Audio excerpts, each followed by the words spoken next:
Welcome back to the Fixed Ops Roundtable. Our great friend Tyler Nathan is with us from Jupiter Warranty Management, TBF Enterprises. Janette Darcy joins us today. She is the Hyundai Warranty Administrative and Team Lead for Jupiter. Janette and Tyler, welcome back to the Fixed Ops Roundtable. Good morning, Thank you. Ted. Good to have you both here. I think this is a very timely topic.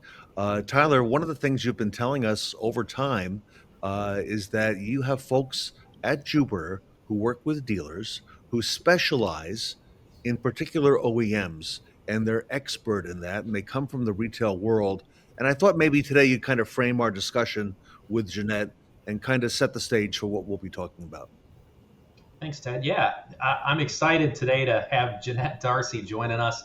She's our lead at our Hyundai Genesis department. And so she has quite a few employees that she works with directly to make sure that our Hyundai claims stay to the very best quality. And she processes those claims on a daily basis and works with dealers.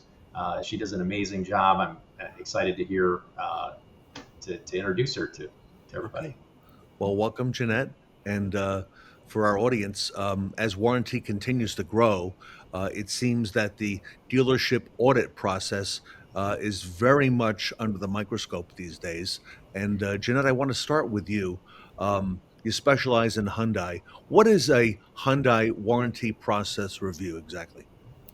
Hyundai warranty process review is pretty much an audit. It used to be some people refer to it as a mid-level audit, where Hyundai comes in and they're going to review 100 ROs for compliance.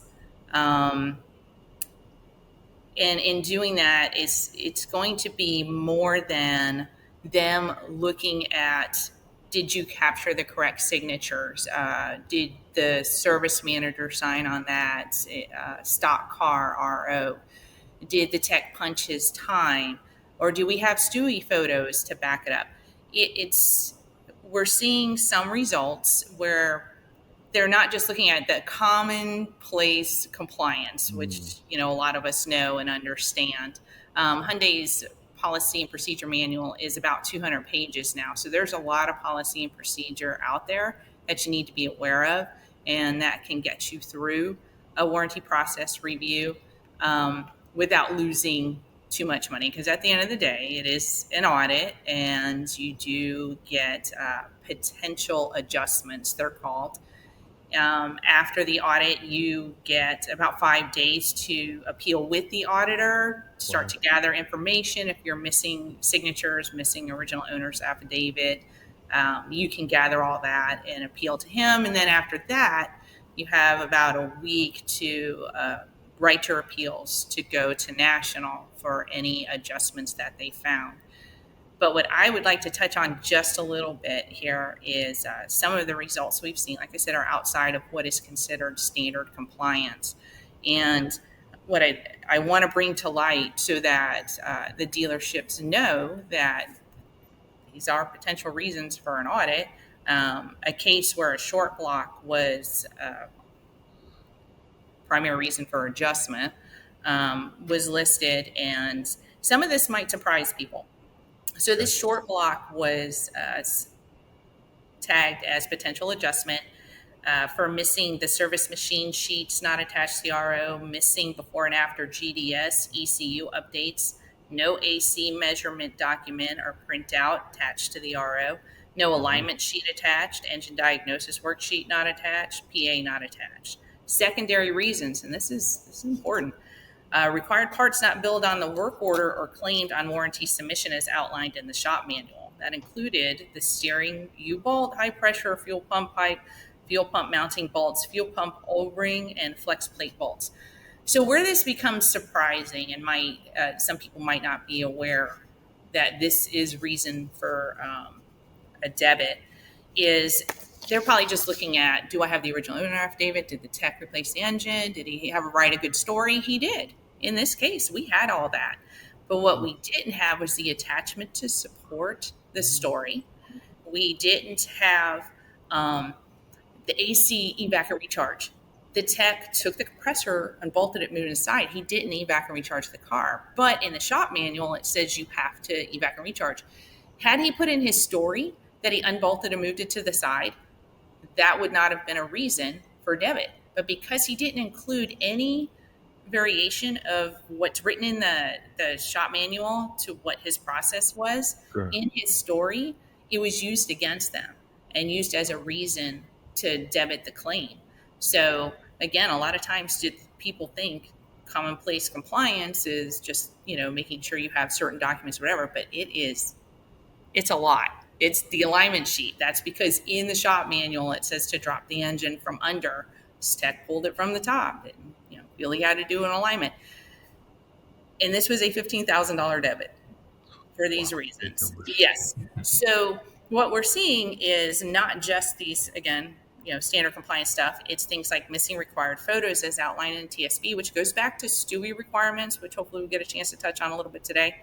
Not identifying the root cause of the failure in their story, the miles in and out not supporting test drives, no goodwill statement on goodwill repairs, failed DTC printouts not being attached.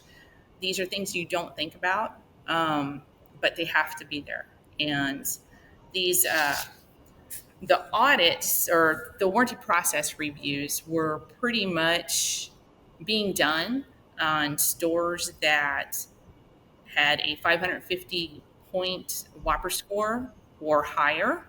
Hmm. And we've seen them done on stores that are up in the hundreds. And so you never know. You can't really stop this from happening, but what you can do is prepare yourself, be aware that this is reasons for debit. And Well, yeah, and one of the things that we do a lot to help with this is we come out to do the training at the dealership. So every time a new dealership signs up with us, because a lot of what Janette's mentioning there are things that are required as the repair is happening. I like to think of it as warranty administration is the caboose on the train, and sometimes that train can jump the track, and the whole train's going in the ditch. Okay, with the caboose. But what our job is to do is to see that as much as possible, help coach the dealers, and help prevent that from happening as much as we can. And one of the things that we do is that's why we come out to the dealerships and we have an extensive, detailed list of many of the things that Janette's talking about there. That that we tell the dealerships, yeah, you do need the 3 C's in your story. You need your time clocking, but you're also going to need things like she was talking about, signatures and approvals and codes and specs and attachments. These are all very, very important items. And not only do we do that training on the front end, but then Janette, her team, continue to coach the dealers to make sure that they're getting as much of that as possible. Of course, occasionally we do get Yes. an RO that is missing something like that, and then we work with the dealer to see what we can do to get it paid. yeah. So, if I may just real quickly follow up, Tyler, for you. So, while nobody likes an audit, nobody likes that word, especially, it's also an opportunity to become compliant moving forward, like in this case, on future repairs and future warranty submissions to make sure now that I'm aware and I'm going to include that documentation where if I hadn't been audited, it may not have come to my attention quite as importantly as it did here. Exactly. Yeah. So Yep. here's one of the things with those kind of results. A warranty admin, we know the basic compliance stuff. We don't know all the steps outlined in a shop manual for that repair. So those are the things that we have to rely on the technicians to know. So the best we can do as warranty admins, as our company, is to educate the dealerships on what we see out there in these other audits and what they can do going forward to avoid getting debited. I have my own list that I provide for the service Wow. managers at TBF. I have my own list of compliance issues that they really need to be checking on each RO, broken out by the service advisors, technician, and service manager to make sure each RO is compliant. And they do share it with their team. And you really only need to use a worksheet for about a month or two or with new employees until it becomes habit and they don't need to be reminded of it. But until then, check it off that you've done it and move on. Jeanette, how great is this though? You're the coach. You're actually helping the team back at the dealership to make sure that they become compliant. You're making them aware. I got to ask you this question, and it may sound like a silly one, but is there a way to avoid a Hyundai warranty process review? For a time, there was, and that was by concentrating on your Whopper score and keeping it above that 550 mark. Um, and that is still should be everybody's goal, is to keep your scores, which is based on, I know I'm talking Whopper and some people are going, what is she saying? But it is how Hyundai scores the dealership when it comes to their warranty processes. It includes things like your initial acceptance rate, your overstandard, your WTC debit percentage, your percentage of goodwill, stuff like that. And your DPSM would be more than happy, I'm sure, to go over it with you, go over your results and help you improve to keep your number above that, or I should say below, because the lower it is, the better. Lower, okay. Below that 550 threshold, because anybody over 550, yes, they are in line to possibly get a warranty process review. But again, I do want to add that I have seen low scoring dealerships Wow. go through them. So there's no guarantee, but it is something you can do to help maybe prevent it or delay it while you get your processes in place and start to, you should have them in place, don't get me wrong, but while you concentrate on them and really enforce them at the dealership. Jeanette, if I'm So a Hyundai dealer, do I know? Do I have access? Do I know what my score is? You do. And I should I be asking that question, by the way, if I'm the dealer or general manager, right? Yes, you do. It's on the main screen under DPM. You can Okay. access your Whopper score. And again, when your DPSM comes in, have them review it with you. They can give you some tips and tricks. If you're with TBF and you're concerned about it, you can always reach out to me and we can review it together and maybe find out maybe there's some overstandard stuff that we need to look at, which normally happens when you have multiple techs or multiple parts submitted on a repair causes the overstandard of the repair to go up, stuff like that, that we can discuss and keep you at that lower score. yeah, Ted, So this is you where we've want under talked the radar. before in the past where basically we had some of our fixed ops directors come in and mention how we can help dealers avoid an audit in the first place. Now, in what Janette's saying is Hyundai, it used to be that way where you could just keep your numbers in line and pretty much they stayed away. Now, if your numbers are out of whack, you're just raising your hand asking for additional Exactly. attention. So you don't want that, but they might still come in. So it's very good to make sure that your I's are dotted, your T's are crossed, and that's Mhm. why it's great to have our team helping you do that. And then also, just like Janette said, we're going to help you manage that report so that you don't get high and so that you understand what is driving those costs up, because sometimes it might not be something that we can directly affect on our end as far as like fix it. Um, because if you're putting too many parts on a vehicle, if you're having repeat repairs, things like that. But if we can show you the root causes of what's driving your expense to be higher Right. than your peers, that can be straightened out with So, management. Tyler, let me come back to you real quick. Big picture, okay? If I'm a dealer, general manager, fixed ops director watching, aside from Hyundai, this is the type of focus that Jupiter TBF provides dealers with qualified expert people like Jeanette, who's with us on screen today, to help, really dig into that OEM, into their requirements to make sure I'm compliant because you are really helping the dealer. For that particular OEM. So am I right in that you're helping depending on the OEM and That's why remaining we call compliant? it warranty management. We're more than just administrators. We're really helping you manage Okay. your warranty receivable schedule, your the way the payments are happening, and of course these audits and chargebacks. We want to help you manage the whole process and make it better. Yeah. Jeanette, if I can ask you, it seems that not just in the car business, not just in warranty, but all around right now, there are businesses and insurance companies, as an example, who make sure that they want to get things like prior approval. With Hyundai, when it comes to the warranty process, why is it important to read a prior approval in its entirety before doing it, as an example, any additional repairs or ordering any parts? Great question. A lot of times, Hyundai, just so everybody knows, Hyundai requires prior approval on any engine, any transmission, or any repair that is outside of the warranty on the vehicle, Yeah. along with EV batteries. You have to have prior approval. Um, and a lot of times people put in, how many engines do we do? They'll put in for an engine prior approval. They'll get it. They'll look over at the tech and say, hey, we got approval. Go order the engine. Don't do that. And I'm going to explain why. I have a great example here. Hyundai, this is a Hyundai prior approval, by the way, but it's been copied and pasted. Hyundai puts TSVs in these prior approvals, and it's very, very important that before you run out there and replace that engine and order it, that you read these.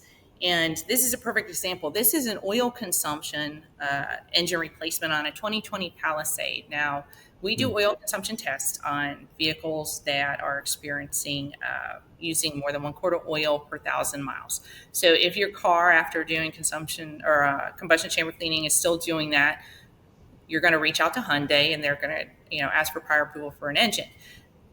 Most engines already exist on something called T3G, T6G, TXX8 recall. And those engines are campaign engines with campaign opcodes. And that is actually listed in this Palisade prior approval. The Palisade engine is not on there. So when you read this, it'll say order applicable engine and use applicable labor opcodes per TSB 23EM008. Okay. Palisade's not on that. So scratch. We've got 5 TSBs on one PA. Now, again, somebody's probably already looked at that tech and said, hey, we got approval. Go order the engine. There's 5 TSBs in here that you need to look up first. Wow.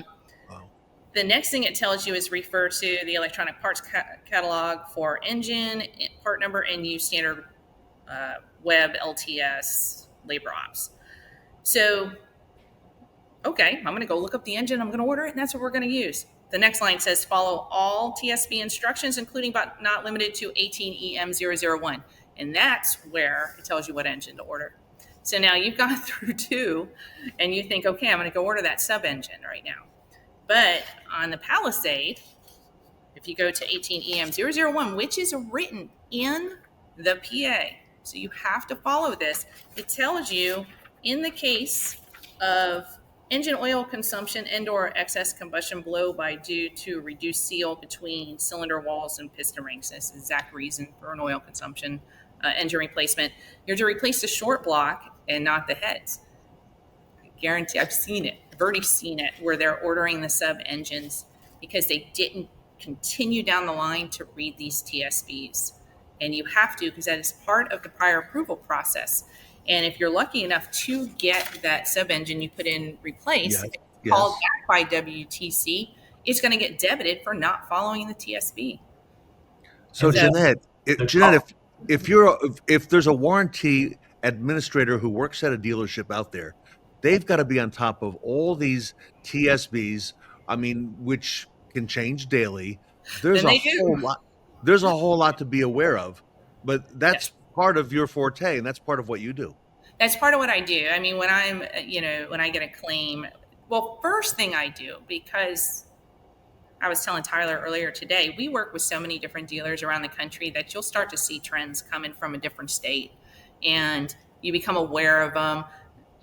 I mean, the Palisade engine, there was 2 of them in a different state. I'm not going to say any states because we all know where our dealers are, and then we'll know the dealer names, that they did under oil consumption. They did some engines, and it caused an issue. What it did was it educated me, and I was able to educate all our other service managers and tell them, whatever you do, you got a Palisade with an oil consumption engine replacement, do the short block, don't replace the heads. It's right there in that TSB. So that's where having that knowledge and working with different dealerships and working for TSB for a remote company, that's a huge benefit, I think, to the dealerships, is that we share with each other. We share with the other service managers. And one of the things too, from talking to Janette just briefly, was the cost involved there. I mean, so think about that. This a dealership that puts in the wrong engine, okay, might not get it paid at all. But even if they do get the short block paid, the difference. What's the difference, Janette, in the cost between a short block and a long block? From what you And in this case, it was probably like $3,000. I mean, we had markup we could move and play with because, of course, we went for down part on it, down part reimbursement. Um, But in some cases, they won't pay for the engine at all, correct? Right. If you yeah, yeah. You're asking it because you have to be upfront about it. If you were to if you realized your mistake after the fact and then just submitted the short block, now we have a huge compliance issue of different parts being billed out on the RO, whole different story versus what you are filing for just to get it paid. And one of the big things that I feel is it's the warranty admin's job to get things paid, get them paid to the fullest, find all that money, sitting out there that was left on the table, but it's also to keep the dealership paid after you go through a warranty process review.